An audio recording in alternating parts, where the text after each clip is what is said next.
In this video, I'll show you how to view Delta Dental Plan Summary. We will also add some helpful links in the description below that you might find useful.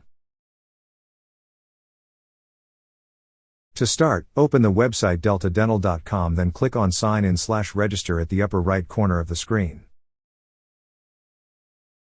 A pop-up tab will then appear.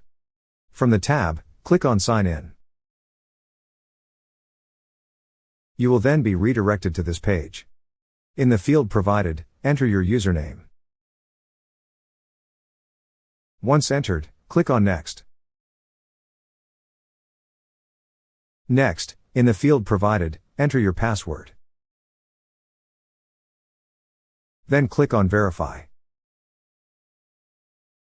Once you're signed in, you will see several options at the left side of the screen. Under Benefits and Coverage, you will see an option for Plan Summary. Click on Plan Summary. That's how you view your Delta Dental Plan Summary.